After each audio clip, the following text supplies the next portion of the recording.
أعوذ بالله من الشيطان الرجيم بسم الله الرحمن الرحيم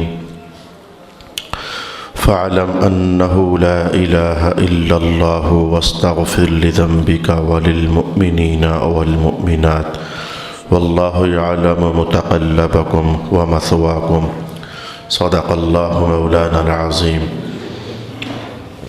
الصلاة والسلام عليك يا سيدي يا رسول الله الصلاة والسلام عليك يا سيدي يا حبيب الله الصلاة والسلام عليك يا سيدي يا شفيع المذنبين وعلى آلك وأصحابك يا سيدي يا رحمة للعالمين۔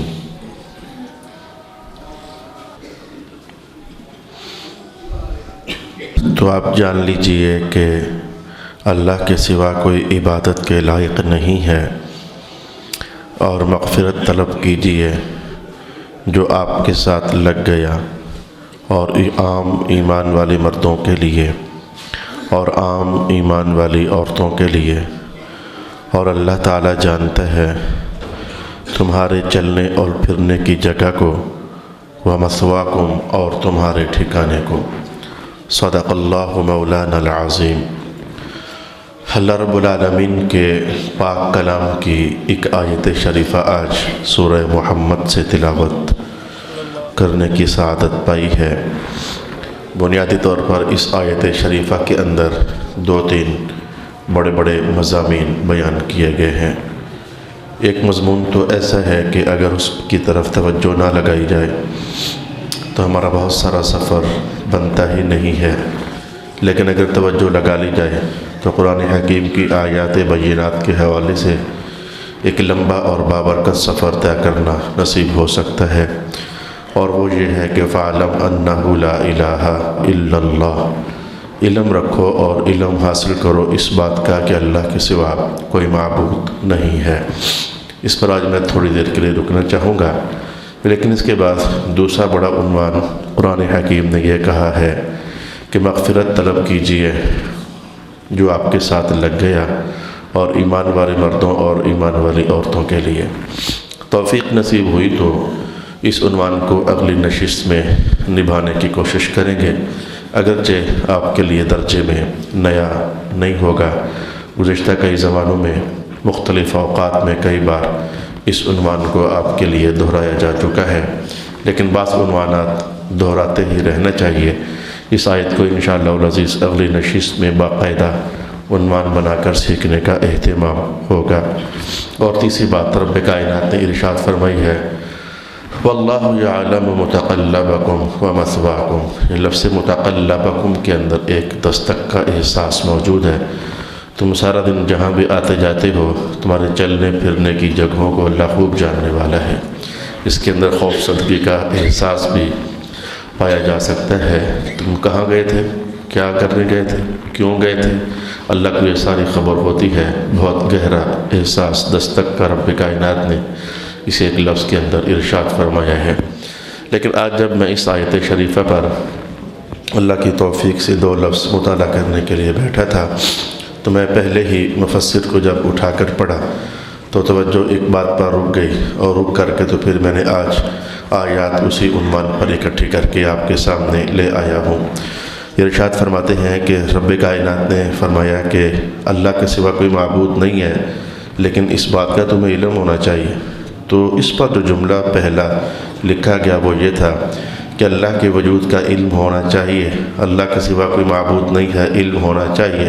یعنی علم پہلے ہوتا ہے، ایمان اور عقیدہ یہ پھر اس کے بعد میں وجود میں آتا ہے۔ علم ہوگا تو ایمان ٹھیک ہوگا، علم ہوگا تو عقیدہ ٹھیک ہوگا، علم ہوگا تو بندے کے نظریات ٹھیک ہوں گے، علم ہوگا تو بندے کا عمل ٹھیک ہوگا، علم ہوگا تو بندے کی فکر ٹھیک ہوگی، علم ہوگا تو بندے کی سوچ ٹھیک ہوگی، علم ہوگا تو بندے کا اللہ تعالیٰ کے معاملے میں کس رویے کے ساتھ رہن سہن کرنا چاہیے یہ ٹھیک ہوگا، علم ہوگا تو بندے کو اللہ کے معاملے میں، رسول پاک علیہ الصلوۃ والسلام کے معاملے میں کیسی بود و باش اختیار کرنی ہے یہ ٹھیک ہوگا، علم ہوگا تو بندہ اپنے ماں باپ کے 7 عنوانات تعلیم شریعت جان سکے گا، علم ہوگا۔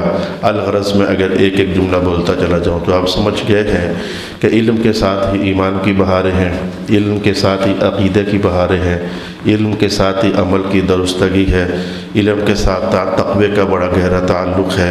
تو میں جب یہ جملہ پڑھا کہ علم پہلے ہے، عقیدہ اور ایمان پھر بعد میں ہے، یہ جو ان پڑھ لوگ ہوتے ہیں یہ بہت جلد کبھی ادھر ڈاواڈول ہو جاتے ہیں، کبھی ادھر ڈاواڈول ہو جاتے ہیں، کیونکہ ان کے پاس علم نہیں ہوتا ہے۔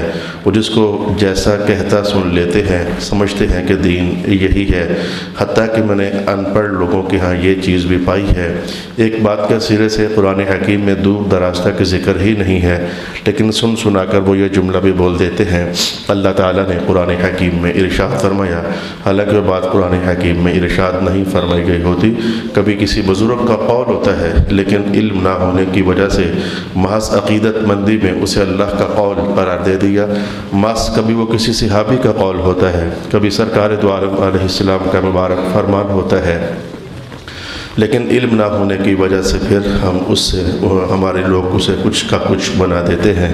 تو آج میں آپ کی خدمت میں خاص کر کے سب کو مخاطب کرنے جا رہا ہوں، لیکن ان لوگوں کو مخاطب کرنے جا رہا ہوں جنہوں نے اپنا مسلمان ہونا صرف اتنے کو دائرے کے اندر بند کر کے رکھا ہوا ہے، اور جی بس زیادہ کیا پڑھنا پڑھانا، 5 نمازیں پڑھو تو اللہ توبہ کرو تو بس چپ کر کے رزق حلال کماؤ تو گھر آ جاؤ، اور بندہ کیا سیکھے، اور بندے نے کوئی ساری شریعت تھوڑی سیکھ لینی ہوتی ہے۔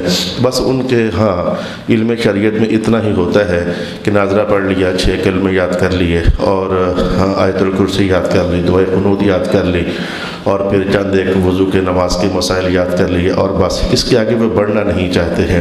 میں نے زندگی میں کیونکہ ایسا دیکھا ہے، ان کے ہاں پھر مزید علم کی طلب نہیں ہوتی ہے، ان کے ہاں علم کی مزید پھر جستجو نہیں ہوتی ہے۔ ایسے لوگوں کو خاص کر کے مخاطب کرنا چاہوں گا۔ آج میں کم از کم آپ کی خدمت میں اللہ نے میری مدد فرمائی تو 20 کے قریب آیات بینات لانے لگا ہوں۔ ویسے علم کے حوالے سے قرآن حکیم میں جو آیات بینات کی تعداد ہے وہ کم از کم بھی میں گنتے پھر رک گیا، میں نے کہا اب میں کیا ساری گنوں، تو کم از کم 350-400 سے بھی زیادہ آیات بینات بنتی ہیں جس میں علم کا حوالہ قرآن حکیم نے دیا ہے۔ لیکن 20 کو آیات تو سمجھو، کیا واقعی بات اتنی ہے کہ بس 2-4 مذہب کے مسائل سیکھ لیے تو ہم نے سمجھا کہ ہم اچھے مسلمان بن گئے ہیں، یا ایک کے بعد کچھ اور بھی سیکھنا ہے، اور اس کے بعد کچھ اور بھی سیکھنا ہے، اور اس کے بعد کچھ اور بھی سیکھنا ہے، اور پھر سیکھتے ہی رہنا ہے اور سیکھتے ہی چلے جانا ہے۔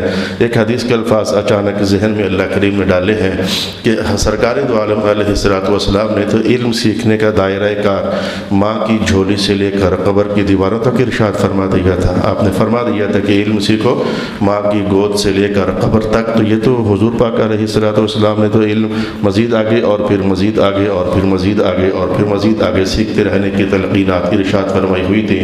بس اب میں زیادہ تمہیدی کلمات آپ کی خدمت میں عرض نہیں کرتا۔ وہ آیات بینات دیکھتے ہیں جن میں صاف صاف کہا رب کائنات نے یہ چیز تو سیکھ لو، یہ چیز تو سیکھ لو، یہ چیز تو سیکھ لو، یہ چیز تو سیکھ لو۔ کم از کم وہ 20 باتیں جانے تو صحیح جو میں آج آپ کے لیے لے کر آیا ہوں۔ یہ صرف اتنی بات نہیں ہے کہ چند باتوں کا علم آ جانے کے بعد ہم نے اپنے آپ کو باؤنڈ کر لیں اور اس دائرے اور سرکل کے اندر اپنے آپ کو روک کر رکھ دیں۔ جی ہرگز نہیں۔ رب کائنات تو بہت کچھ ہے جس کو سیکھنے کا حکم ارشاد فرمایا ہے۔ تو آئے ہم جاننا چاہیں گے۔ بعض آیات میں ترجمہ ہی کافی ہو جائے گا اور بعض آیات میں شاید 2-4 جملے بھی ہمیں جاننے ہوں گے۔ رب کائنات نے ارشاد فرمایا اعلموا، یہ بات سیکھو نا، ان اللہ عزیز حکیم، کہ اللہ ہی ہے عزتوں والا اور اللہ ہی ہے حکمت رکھنے والا۔ جب یہ بات سیکھ لے گا بندہ کی عزتیں ساری تو اللہ تعالیٰ کے لیے ہیں، تو اسے سمجھ آئے گی نہیں کہ جس کو بھی جب بھی کبھی عزت ملے گی تو عزت کے فیصلے آسمانوں پر ہوتے ہیں۔ رب کائنات نے فرما دیا ہوا ہے وَتُعِزُّ مَن تَشَاءُ وَتُذِلُّ مَن تَشَاءُ، عزتیں بھی ادھر سے اترتی ہیں اور ذلتیں بھی ادھر ہی سے فیصلہ بن کر انسانوں کا مقدر بن جاتی ہیں۔ یہ انسانوں کی ایسے ہی تب و تاز کوشش ہی ہوتی ہے، کبھی کسی کو ذلیل کرنے کے لیے اور کبھی خود عزت کے جھوٹے چکر بازیاں کرنے کے لیے۔ بس انسان کی یہ تھوڑی سی کوشش ہو سکتی ہے، لیکن اصل فیصلہ اللہ کی طرف سے ہوتا ہے۔ بندہ جان جائے تو پھر اس کا یقین کامل ہو جاتا ہے۔ قرآن نے یہی تو کہا جان لو کہ عزت اللہ تعالیٰ ہی اللہ ہی ہے جو عزت والا ہے اور اللہ ہی ہے حکمت والا ہے۔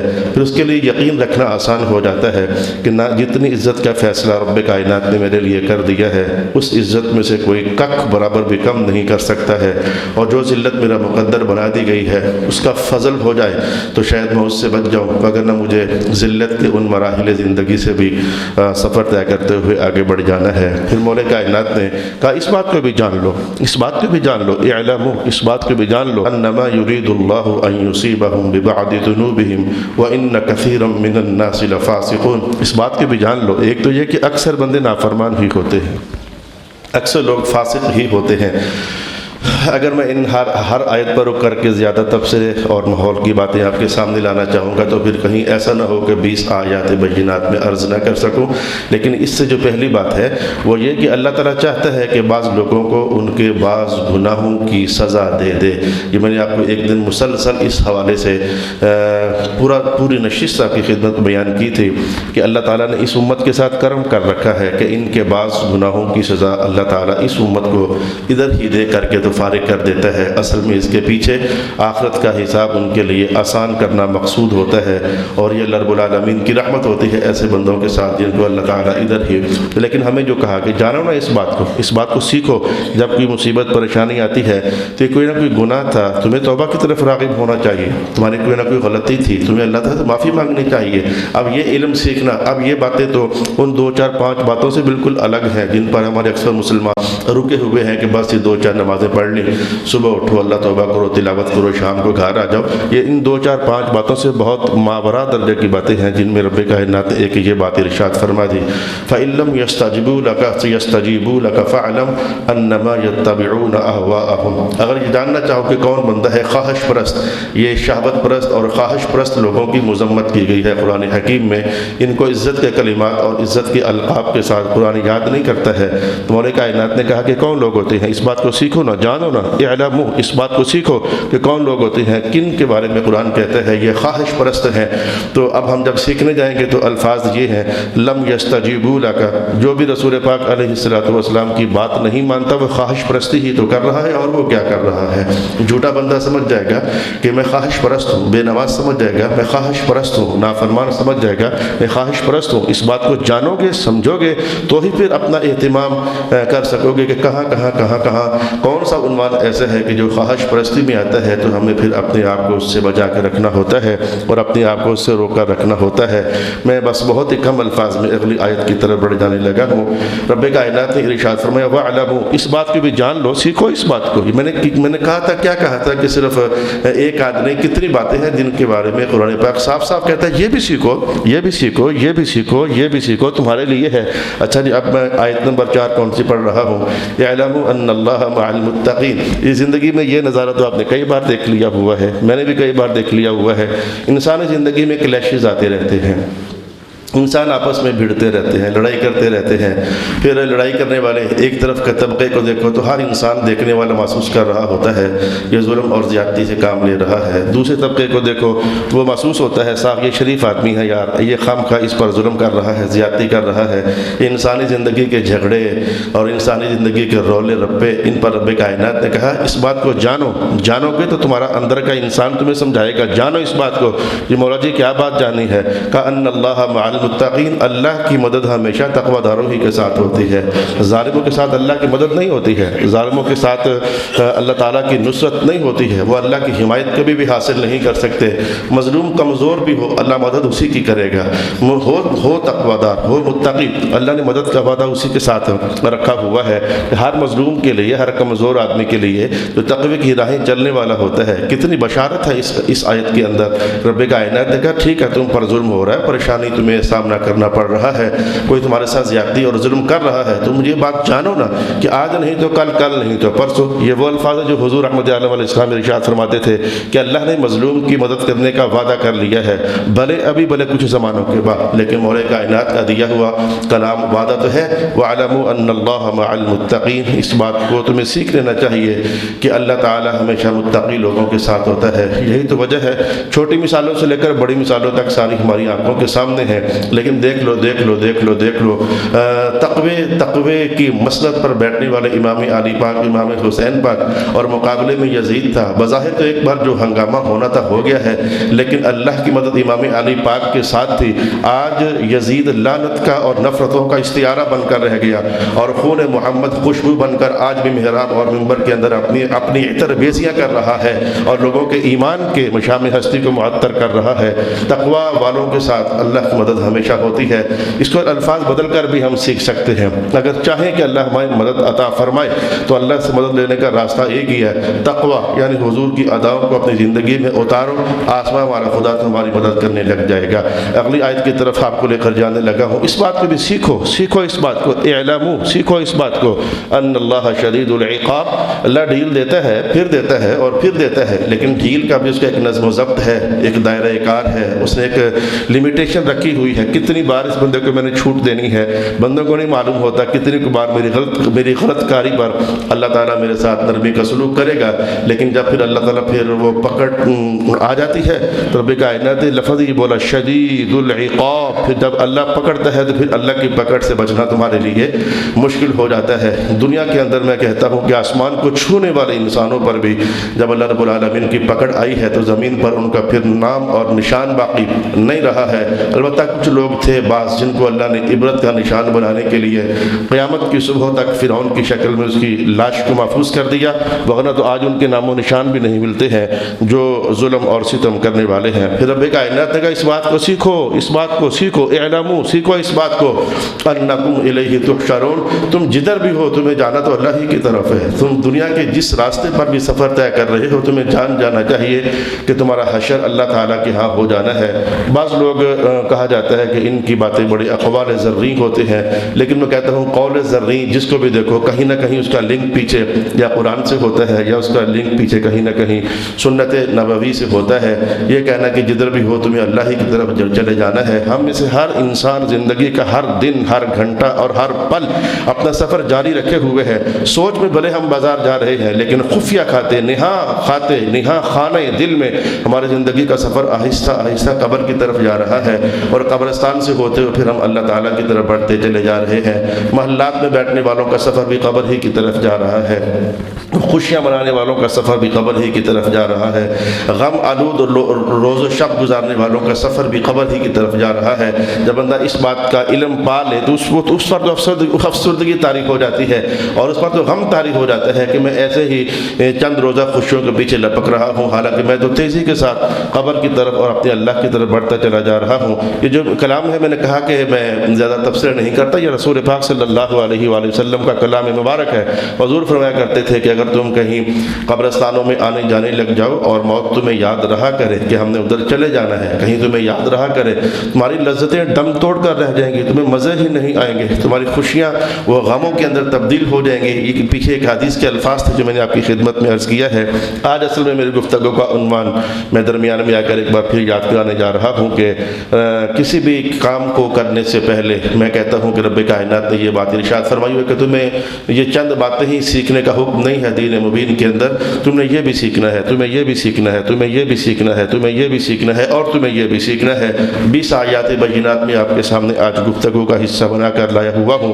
اگلے الفاظ دیکھ لو، اعلموا، جانو اس بات کو، سیکھو، انکم ملاقوہ، آخر تمہاری اللہ سے ملاقات تو ہو ہی جانی ہے۔ میں کہتا ہوں نیک لوگوں کے لیے اس میں بڑی راحت بندی کا سامان ہے، اور گناہگاروں کے لیے بڑے خوف اور عبرت کا سامان ہے۔ ملاقات تو تمہاری اللہ ہی کے ساتھ ہونی، اس بات کو جانو، سیکھو اس بات کو۔ محراب آج تمہارے سامنے بول رہا ہے اعلموا ان اللہ بکل شیء علیم۔ بندے کئی بار بولتے ہیں کوئی راہ نظر نہیں آ رہا ہے، بڑی پریشانی حادث و ود ہو گئی ہے، کچھ سمجھ نہیں آ رہی کہاں جاؤں تو کیا کروں۔ رب کائنات نے کہا اعلموا، اس بات کو سیکھو نا، جب تمہاری سمجھ جواب دے جائے، تمہیں راستے نظر نہ آئے، ان اللہ بکل شیء علیم، ادھر رابطہ کر لو، وہ آپ بھی جاننے والا ہے تمہاری خلاصی کا راستہ کیا ہے، تمہاری منزل کی طرف بڑھنے والا راستہ کون سا ہے وہ آپ بھی جاننے والا ہے۔ انسانی فکر جہاں رسائی چھوڑ دیتی ہے، انسانی خیال جہاں دم توڑ دیتا ہے، تو قرآن حکیم کہتا ہے سیکھ جاؤ اس بات کو کہ رابطہ تمہیں پہلے بھی اتر کرنا چاہیے تھا، لیکن لیٹ ہو بھی گئی ہو تو کوئی بات نہیں، آ جاؤ اللہ کی حضور اپنی پیشن جبین نیاز جھکاؤ، ان اللہ بکل شیء علیم، اللہ سب کچھ جاننے والا ہے۔ اعلموا ان اللہ بما تعملون بصیر۔ انسانوں سے چھپتے ہو، انسانوں سے تو بندہ آسانی سے چھپ سکتا ہے، لیکن مولا کائنات نے کہا اچھا چھپ کر جاؤ، جہاں جانا چاہتے ہو, اپنی طرف سے چھپ چھپا چکے ہو, جی مولا چھپ چھپا چکے ہیں, کہا پھر اندھیرے بھی کر لو, لائٹیں بھی بند کر لو, پھر دیکھنا قرآن بولے گا اعلموا, جانو سیکھو اس بات کو, ان اللہ بما تعملون بصیر, چھپ کر اندھیروں میں بھی جو کچھ کر رہے ہو تمہارا رب تمہیں پھر بھی دیکھ ہی رہا ہے. یعنی کتنی پہرے داری ہے, ایمانیاتی نظریاتی پہرے داری ہے انسانی فکر پر, انسانی سوچ پر, انسانی دل پر. ان اللہ بما تعملون بصیر واعلموا ان اللہ یعلم ما فی انفسکم فاحذروہ, اس بات کو جانو کہ لوگ تمہارے دلوں کی بات جان سکے یا نہ جان سکے, لیکن سینوں میں جو راز چھپا کر تم آتے ہو اچھے یا برے, تمہارا سچا پروردگار تمہارے ان رازوں کو بھی جاننے والا ہے. اس بات کو سیکھو, اس بات کو جانو. آج میں آپ کے سامنے بار بار عنوان دہرا رہا ہوں, مذہب کی چند باتوں پر رک نہ جاؤ, کچھ آگے بڑھنا ہے, کچھ اور بھی ہے جو ہمیں سیکھنا ہے, کچھ اور بھی ہے جس کی علم کی جستجو ہمیں لگانی ہے.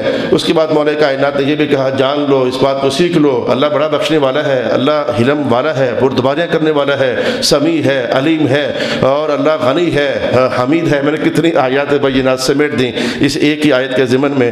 یہ آیت پڑھ کر مجھے بہت اچھا لگا, بہت ساری آیتیں پڑھ کر اچھا ہی لگتا ہے, لیکن میں نے جب یہ آیت صرف متن اس کا تلاوت کیا, میں نے کہا اس کا معنی کیا ہے, جو تھوڑا بہت ذہن میں تھا, میں نے کہا نہیں مجھے اس کو تازہ کرنا ہے, اس کا معنی کیا ہے. رب کائنات نے ارشاد فرمایا اعلموا, اس بات کو سمجھو, سیکھو اس بات کو, ان اللہ یحول بین المرء وقلبہ وانہ الیہ تحشرون, اس بات کو سیکھو کہ اللہ بندے اور بندے کے دل کے درمیان حائل ہو جاتا ہے. اب یہ بات جو تھی, حالانکہ یہ پچھلی سپاروں کی آیت بینہ ہے, اس وقت تو ہم 26ویں سپارے میں ہے, لیکن سوچ ایک دم سے ہوئی کہ میں جانوں یہ کیا شے ہے. اعلموا ان اللہ یحول بین المرء وقلبہ, بے شک اللہ تعالیٰ بندے اور بندے کے دل کے درمیان حائل ہو جاتا ہے.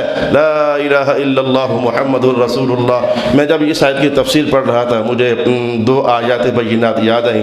رب کائنات ایک تو یہ کہا ہے کہ ما کان اللہ لیضیع ایمانکم, اللہ تمہارے ایمان کو ضائع نہیں ہونے دے گا, اور دوسرا یہ کہا کہ ان اللہ لا یضیع اجر المحسنین, نیک کام کرنے والوں کا اجر اللہ ضائع نہیں کرتا ہے. ان دو آیتوں کی طرف میرا دھیان گیا جب میں اس آیت کی تفسیر پڑھ رہا تھا. کیا لکھا ائمہ تفسیر نے کہ اللہ تعالیٰ بندے اور بندے کے دل کے درمیان حائل ہو جاتا ہے. لا الہ الا اللہ. ارشاد فرماتے ہیں جو بندہ تقوی دار ہوتا ہے اور سرکار دو عالم علیہ السلام کا اطاعت گزار ہوتا ہے تو زندگی میں کئی بار ایسا ہوتا ہے, اور بلکہ ہر دن ایسا ہوتا ہے, ہر صبح ایسا ہوتا ہے, ہر شام ایسا ہوتا ہے, شیطان تو ہر بندے کو لوٹ لینا چاہتا ہے, اس کا ایمان برباد کرنا چاہتا ہے, اس کے کردار کو آگ لگا کر جلا دینا چاہتا ہے, اسے رسول اللہ سے دور کر دینا چاہتا ہے, اسے اللہ کے غضب کی آگ میں جھونک دینا چاہتا ہے. یہ ہر صبح, ہر شام, ہر پل, ہر گھنٹے کی بات ہے. شیطان تو ہر بندے کے ساتھ یہ اپنے دشمنانہ رویے لگا رہتا ہے, لیکن مولا کائنات نے کہا جو اللہ کے کچھ بندے ہوتے ہیں خاص, جو اپنا اندر اللہ کو دے چکے ہوتے ہیں, جو اپنا دل اللہ کے حوالے کر چکے ہوتے ہیں, مولا میں تیری پناہ میں ہوں, مدد کرنا میری. تو جب شیطان کفر اور معصیت لے کر ان کی طرف آتا ہے, مولا کائنات نے کہا ان کی شیطان کے وسوسوں کو اور کفر کے خیالات کو بندے کے دل تک پہنچنے سے پہلے یہ اللہ درمیان میں رکاوٹ ڈال دیتا ہے. بندے کو کافر نہیں ہونے دیتا ہے, بندے کو میں کہتا ہوں اس کا منہ کالا نہیں ہونے دیتا ہے, بندے کو رسول اللہ صلی اللہ علیہ وآلہ وسلم کے غضب میں داخل نہیں ہونے دیتا ہے. دلچسپی والی آیت ہوئی, اللہ کی مدد مانگنے کا ایک بہت قوی وسیلہ ہوا, سہارا ہوا. ان اللہ یحول بین المرء وقلبہ, بے شک اللہ تعالیٰ اپنے بندوں کو خود ہی بچا لیتا ہے. میں کہتا ہوں اس کی مثال اگر تیز ترین الفاظ میں سمجھنا چاہو, تیز ترین الفاظ میں, تو شیطان نے کہہ نہیں دیا تھا کہ تجھے آج تیرے علم نے بچا لیا ہے. آپ سمجھ گئے کہ میں تاجدار شہنشاہ بغداد کی بات کر رہا ہوں کہ آج تجھے تیرے علم نے بچا لیا ہے. سمجھ گئے رب کائنات کہ ہم نے یہ بری سوچ جو شیطان ڈالنا چاہتا تھا, ہم درمیان میں رکاوٹ بن گئے. فوراً جواب آ گیا میرے علم نہیں, میرے اللہ کے فضل نے مجھے بچا لیا ہے. یہ ہے کہ اللہ تعالیٰ پھر جاتے جاتے کہہ گیا تھا کہ بس آپ کو واقعی اللہ کے فضل نے بچا لیا. ورنہ میں نے کتنے لوگوں کو, کتنے ولیوں کو اس سوچ اور اس فکر کے ساتھ میں نے تباہ کر دیا اور برباد کر دیا. یہ اللہ ہی ہے جو اپنے ایمان والے بندوں کے دلوں کے درمیان کفر کی بدبو کو آنے نہیں دیتا ہے اور معصیت کو آنے نہیں دیتا ہے. اس بات کو سیکھو, رب کائنات فرما رہے اعلموا, سیکھو اس بات کو کہ تمہاری اولاد اور تمہارا مال یہ تمہارے لیے فتنہ ہے, یہ تمہارے لیے آزمائش ہے. اس مال اور دولت کی دہلیز پر آ کر بڑے بڑے سجدہ دینے والے ماتھے بھی میں کہتا ہوں کہ بکتے نظر آئے ہیں, بڑے بڑے سنجیدہ انسان بھی رسوا ہوتے نظر آئے ہیں. اس مال کی ہوس نے تباہ کیا ہوا ہے اور اس اولاد کی محبت نے بندوں کو اندر سے بے حال کیا ہوا ہے. اپنی زندگی کے سارے چکر, سارے سفر, سارے دائرہ کار, سارا آنا جانا اگر چیک کر کے آؤ گے تو پیچھے یا مال ہے یا اولاد کی خواہشات اور ان کی ضروریات کو پورا کرنا، اور کیا اور دکانیں کس لیے کھولتے ہو، اور باہر کے سفر کس لیے کرتے ہو، اور آگے پیچھے لڑائی جھگڑے کس لیے چلتے ہیں؟ یہ مال اور اولاد کی ہوس نے قرآن حکیم نے کہا اس بات کو جان لو، جان لو، جان لو، سیکھ لو اس بات کو، انما اموالکم واولادکم فتنہ۔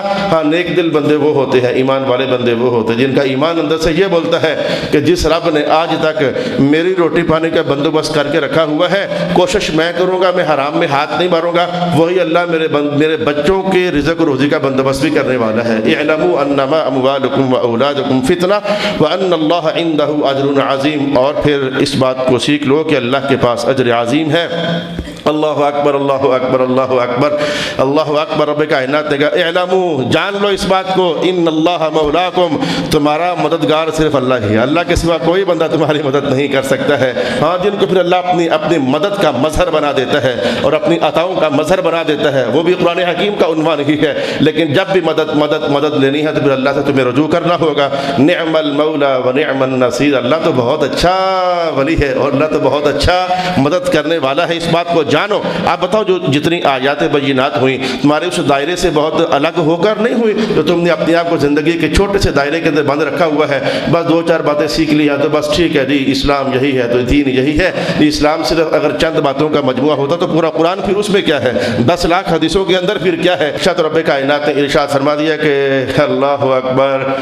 بعض کا ایک بندہ بہت طاقتور ہوتا ہے، بہت طاقتور، منصب اس کے پاس، طاقت اس کے پاس، تعلقات اس کے پاس، زوراویاں اس کے پاس، بدماشی اس کے پاس، اسلحہ اس کے پاس، سارا کچھ اس کے پاس، جس کو چاہے وہ پکڑ کر پٹخاتا رہتا ہے، گراتا رہتا ہے، ظلم کرتا رہتا ہے۔ اچانک آواز آ جاتی ہے اللہ کی طرف سے اعلموا انکم غیر معجز اللہ، تم بندوں کو عاجز کر سکتے ہو لیکن جان لو تم اللہ کو کبھی بھی عاجز نہیں کر سکتے ہو۔ اصل جو تم بھاگ دوڑ کر رہے ہو، تمہاری چلت پھرت اس وقت جو ہر طرف اندھیرے اور بدبوئیں بانٹ رہی ہے، ماجرا پیچھے یہ ہوا ہے کہ اللہ نے تمہیں بھی مہلت دی ہوئی ہے۔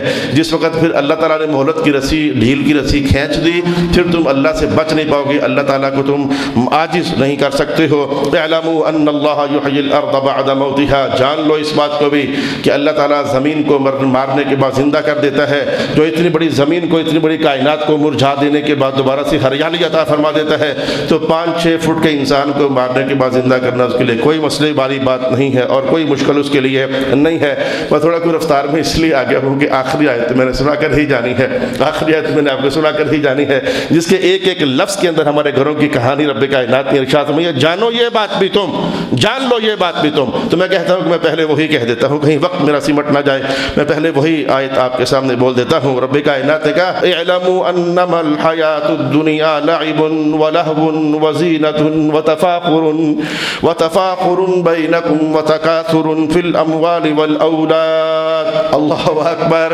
تمہاری زندگی کیا ہے؟ کیا ہے تمہاری زندگی؟ ہر بندہ جس لیول میں ہے وہ اللہ کے اس بیان کو اپنے لیے سن سکتا ہے، سیکھ سکتا ہے، لیکن یہ بات جو بہت بڑی بات ہے کہا یہی جا رہا ہے یہ بھی تو سیکھو نا، یہ بھی تو سیکھو نا۔ جو آج آپ نے 20 آیات بینات مجھ سے ایک دم سے آدھے گھنٹے میں سیکھ لی، قرآن پاک سے سیکھ لی، مجھ سے آپ نے کیا سیکھنی ہے؟ تو تمہاری زندگیاں ایک طرف جہاں جہاں بھی علم سیکھتے رہے ہو، میں مذہب کے علم کی بات نہیں کرتا، بتاؤ تمہارے کسی بھی سبجیکٹ کے اندر اتنی تیزی کے ساتھ عقیدہ سازی، ایمان سازی، نظریہ سازی، عمل سازی، کردار سازی، کیریکٹر سازی ایک دم سے نظر آتی ہے، یہ رون کے اور یہ بہانے رب کائنات محمد مصطفیٰ کے قرآن ہی میں رکھی ہوئی ہے۔ اعلموا انما الحیات الدنیا لعب ولہو، تمہاری زندگی کھیل کود ہی تو ہے۔ کتنے لوگ انسان ایسے ہیں جو زندگی دن بھر کے کاموں کو دیکھیں تو کچھ بھی خاص مقصد نہیں تھا، ایسے ہی ادھر چلے گئے تو ایسے ہی ادھر چلے گئے تو ایسے ہی ادھر چلے گئے، لعب ولہو، بے مقصد کام۔ کتنے انسانوں کی زندگی بے مقصد کاموں پر پڑی ہوئی ہے۔ جو با مقصد آدمی ہوتا ہے نا، با مقصد آدمی، دماغ میرا ایک بہت باریک بات کی طرف چلا گیا ہے، مجبوری ہے وہ اس موقع پر شاید مجھے کہہ دینا۔ یہ شریعت کی ایک اصطلاح ہے، یہ جو عبادات ہوتی ہیں اور جن وقتوں میں کرنی ہوتی ہیں، وہ وقت جو ہیں یا اس عبادت کے لیے ظرف بنتے ہیں یا اس عبادت کے لیے معیار بنتے ہیں۔ اب یہ تو نئی بات سمجھ آنے والی ہے، جلدی سے کہتا ہوں۔ نماز، ظہر کی نماز کا ٹائم، نماز ظہر پڑھ لی ہے تو باقی کافی سارا وقت بچا ہوا ہے، اس میں اور بھی کئی ظہریں، کئی نفل، کئی کچھ اور پڑھے جا سکتے ہیں۔ تو جو اس طرح کا وقت ہوتا ہے کہ مقصد پورا کر کے بھی بچ جائے، اسے کہتے ہیں ظرف، اور اگر مقصد پورا ہو تو وقت بھی ختم ہو جائے، اسے کہتے ہیں معیار۔ جیسے میں کہتا ہوں روزہ شروع ہوا ہو صبح سے، ختم ہوا شام پر، کوئی وقت بچا ہی نہیں کہ ایک اور روزہ ساتھ رکھ سکیں، آج کے دن میں وقت بچا ہی نہیں کہ آج کوئی ایک اور روزہ رکھ سکے۔ اب اصطلاح نہیں بھی سمجھ رہی تو کوئی بات نہیں، کچھ عبادات ہے نا ایسی، عبادت کر کے وقت بچ گیا، کچھ اور ساتھ جوڑا جا سکتا ہے، مقصد پورا کرنے کے بعد وقت بچ گیا، کچھ اور مقاصد ساتھ جوڑے جا سکتے ہیں، اور کچھ عبادات ایسی ہیں کہ جن میں مقصد پورا تو وقت ختم، کچھ بچا ہی نہیں ہے، کوئی اور شے ساتھ جوڑی نہیں جا سکتی ہے۔ با مقصد انسان جو ہوتا ہے اس کی زندگی اس کے لیے معیار کی حیثیت رکھتی ہے، جو کچھ اسے کرنا ہوتا ہے جب وہ کر کے فارغ ہوتا ہے ساتھ زندگی ختم ہو چکی ہوتی ہے۔ یہ بے مقصد لوگ ہوتے ہیں کہ جن کے پاس وقت گزارنے کے لیے کوئی کام نہیں بچتا، جائیں کہاں، کریں کیا، کہاں جائیں، ہو وقت ہی گزر نہیں رہا۔ یہ بے مقصد لوگوں کی کہانی ہوتی ہے۔ جو با مقصد آدمی ہوتے ہیں اس کے پاس وقت ہوتا ہی نہیں ہے کہ وہ سوچے میں کہاں گزاروں اور کہاں نہ گزاروں، اس کی ذمہ داریاں ہی اتنی ہوتی ہیں اللہ کی طرف سے اور رسول پاک صلی اللہ علیہ وآلہ وسلم کی طرف سے۔